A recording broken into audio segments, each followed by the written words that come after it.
Yeah, what's up? It is Thursday, November 6th. I went to the range today. It's been a while. Got to keep those skills up.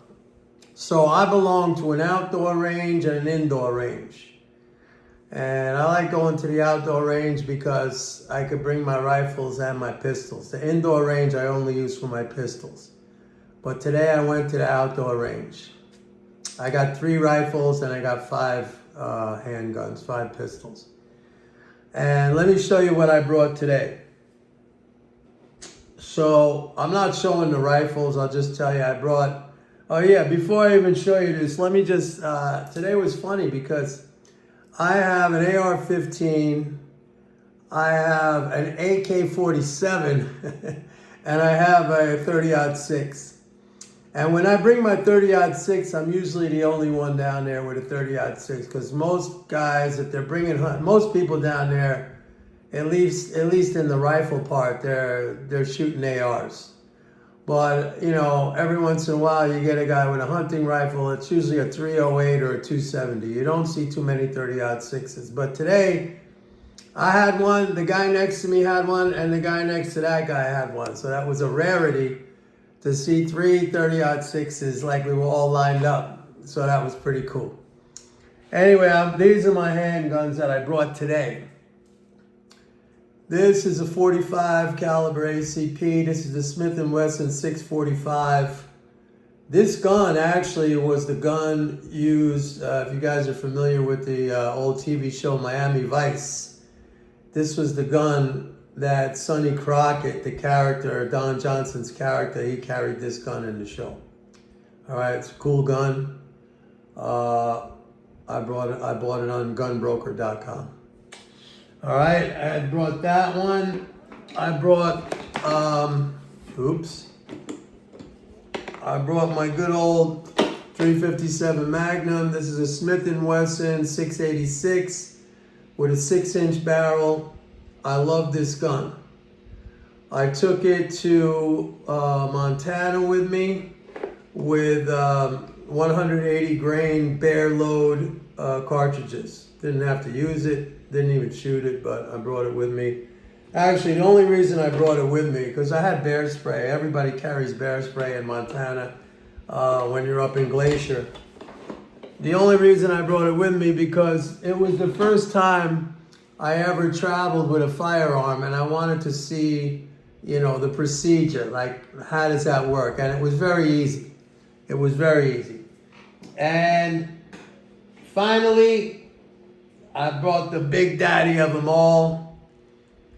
This is the Dirty Harry 44 Magnum.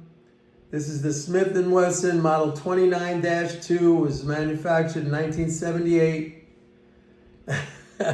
With, I think I had 180 grain 44 Magnum cartridge. I mean, it feels like it's going to break every bone in your hand when you fire. So I had some fun at the range today. Anyway, and nowadays, man, you can't be too prepared. You know, interpret that how you want. All right, so we had a big down day today. It reversed everything from yesterday. You know, I'm looking at the flows that, you know, I've said to you guys like many, many times, you have to have a guidance system. Whatever that is, if you're a technical trader, you know, you have to have a process and you have to stick to it. You know what mine is? Mine is the fiscal flows, because that, to me, that lays the foundation for all economic activity, all right? At least the way our American system is set up. Maybe the tariffs, eventually, Trump's tariffs might end up turning the foreign sector into a more impactful net spender. That might even be happening right now. We saw the trade deficit narrow significantly in the first quarter, but it still remains to be seen. So right now, 100% my focus is on the fiscal flow. So there was actually, I usually do the net government transfers. I look at that like weekly every Friday, but I was a little curious. I looked at it today. And actually there was a slight improvement. Last week we were negative 88.5 billion. I think what I looked at today was like 71 or something like that billion. So there was a slight improvement. But, like I always say to you guys, you don't make a trend out of 1 day's data or even 1 week's data. So I take it with a grain of salt, but at the same time, it didn't get worse. It might be tomorrow when I run the numbers tomorrow. All right, that's number one. Number two, leading flows are still up year over year, but we got that big boost from last Friday with the first of the month payments, and that differential is already starting to come down, but it's still up over last year. All right. So to sum it up, the flows don't look very good. They're not getting worse, but they don't look very good. All right, and I keep saying like there's not a lot of upside to the market right now if the flows stay the way they are, or obviously if they get worse. Really need to get the government open, end this shutdown. If we end the shutdown, then maybe things would improve. And the tariffs are being, arguments are being made in front of the Supreme Court. And from what I've been reading, the questions being posed by the justices, it kind of is being construed as, they're a little bit skeptical about these tariffs. So I don't know if it's going to fly. I'll tell you this, if the tariffs are deemed to be illegal and they have to be stopped, then we're back in a bull situation, a bullish situation. Because the tariff drag, the fiscal drag from tariffs, that's the thing that's putting the brakes on everything right now. I mean, I've been telling you guys, it's 35 billion a month, which comes out to a drop on an annualized basis of 425 billion. That without even including, what's that, like 1.6% subtraction from GDP, without even including any multipliers, which most economists usually would put like a 3x multiplier on that. So basically we're in negative economic growth from that. That's what's happening right now.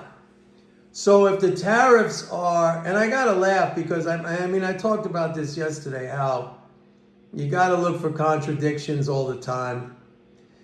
When they put the tariffs on, everybody was saying that's bearish and they sell the market. When the tariffs are maybe gonna come off now, if the Supreme Court says they're no good, they're selling the market. You can't have it both ways. If the tariffs are bad when you put them on, then how can they be bad when you take them off? I mean, this is just, once again, pointing out the irrationality of investors. And it's mainly driven by this kind of monetarist psychosis that I talk about all the time. Like everything that happens, no matter what happens, it's always construed as inflationary all the time. All right, so like I said, the flows haven't gotten worse. They don't look good. It's like if you have a medical condition, which is a serious condition, let's say, or has the potential to develop into a serious condition, and your doctor has been monitoring you, and over the past couple of months, your doctor's saying, I don't like how this looks. It's not going, it's not getting better. And then your doctor says, well, it hasn't gotten worse. It's stabilized right now. It doesn't mean it's going to stay stabilized. Me personally, when I deal with doctors, I don't know about you guys, I like it if they give me like an optimistic, right? Everybody, that's normal, right? You want to hear, like I'll change doctors until I hear, no, not really, but like You want to hear at least something supportive, something, because I think like mentally, if you're dealing with some kind of illness, like your mental state is very important. So that's how I describe it. Like, it's not getting worse. It might get worse. And certainly if they end this stupid government shutdown, which is now the longest ever, this is no way to run a government. I mean, this is fucking ridiculous. If they end the government shutdown, then maybe we're going to see some improvements. The other thing I want to mention is from sentiment, investor sentiment. I looked at the AAII sentiment survey today, as I do every week at this time, and I send out a whole analysis on that. You know, they come out with that every week. Bearish sentiment has been above the historical average for 44 weeks. Think about that. The market has gone up and up and up, making new all-time high after new all-time high after new all-time high. And bearish sentiment throughout this whole entire run has been negative for 44 weeks straight. Now, if I was going to look at that and nothing else, let's say I had no idea about the flows or anything else, and I just looked at that as a contrarian, I would say that's bullish to me. Like 44 weeks bearish sentiment is above the historical average.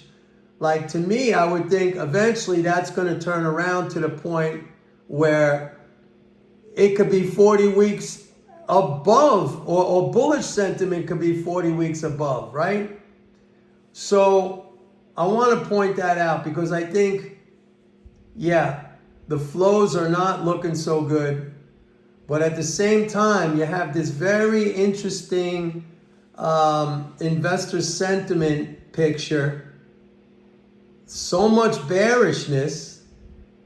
This whole entire rally, it didn't turn in individual investors bullish at all, really.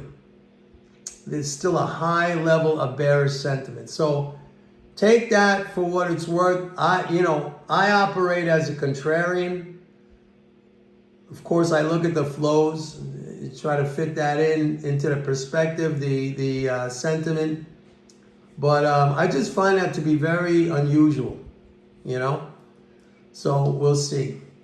Anyway, that's it for today. Thank you for watching my video. Hope you like my guns.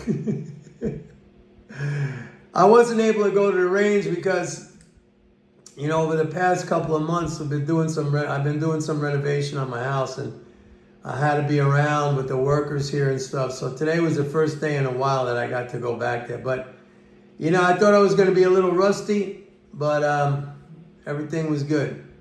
My shooting was good. But you got to keep those skills up, And it's fun. It's fun. A lot of good people down there at the range.